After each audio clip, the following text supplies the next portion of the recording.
Hi, I'm Bob Hammersley. I'm the President and Chief Executive Officer of the St. Thomas and District Chamber of Commerce, and I'm here to tell you about an incident that for me and some of my co-workers was drastically a life-altering incident not that long ago. It involves carbon monoxide, and the story is pretty simple to tell. It was a day in early fall, not that long ago, when there were three of us working in an office.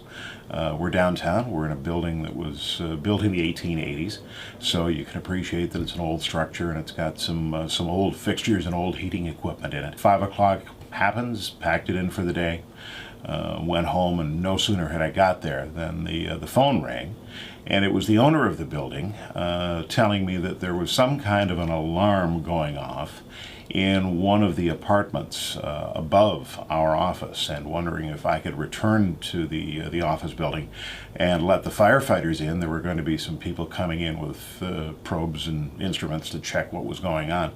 So I did that and got back to the office, sat down in my office, and a few minutes later, a firefighter crew came in. And about 10 seconds after they arrived, one of the firefighters, a platoon chief who was fully dressed with the Scott air packs and in battle gear, came in, looked at me in my office and said, "Get out, and get out now." I did so without question, and he followed me out to explain that they had carbon monoxide detection equipment, and the readings that they were getting were incredibly high. He asked me how long I'd been in the office, and I explained I'd been in for about 8 hours. He said, "How do you feel?" I said, "Well, nothing unusual, got a bit of a headache," but I had attributed that to just staring at a computer all day and spending more time than usual right at my desk. He suggested to me that I should go to the hospital and go to Emerge, that they would let the emergency people know I was coming. And he also wanted other details on who else had been with me in the office for the day, things like that. So information was shared, and I thought, boy, I hadn't even had dinner at that point, and I was getting a little hungry, and I thought, I'm not feeling bad at all. So I stopped at a drive-through, pulled into the parking lot, spent another half hour, had dinner, drove over to the hospital, only to find a group of nurses in triage wondering where I'd been and expressing that they had been waiting for me. Took me in, laid me down, and within a couple of minutes I had probes and equipment and all kinds of things attached to me. The diagnosis came back pretty quick. I had an incredibly high level of carbon monoxide in my system. The question at that point was, how? How did this happen? I'll get to that in a minute, but the rest of the evening evolved with my other co-workers coming in, and so here were the three of us taking up a lot of space in the emergency room, all with one diagnosis. We all have carbon monoxide poisoning. The answer to the poisoning, or the solution, is relatively easy: high dose oxygen over an extended period of time. The problem was, here we were in the middle of a busy ER, and there were three of us taking up 3 beds, 3 bays, and it was a bit of a challenge for them to find space for us, so we ended up back in a room that they normally use to put casts on people with fractures. Laid the three of us out in beds, brought in oxygen tank after oxygen tank after oxygen tank.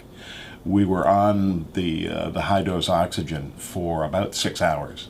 It was finally around 1 a.m. after they had been taking blood gas tests all through the evening that they came in and said, "You can go." We all said, "Well, you're going to tell us what went on?" Well, the answer to me was that I had a very, very high concentration of carbon monoxide gas in my system, and that the oxygen had displaced it. The one doctor said to me, "It's quite likely that if I had have gone home that night and gone to bed, I would never have gotten up in the morning." That's the way carbon monoxide works. It can be a very painless and a very silent killer. So I am lucky to be here. I am very thankful and appreciative of the work of the firefighters.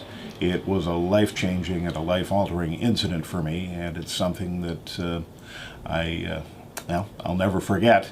And to the day I die, I will be a strong believer in anything that can be done to prevent unnecessary death from the silent killer we call carbon monoxide.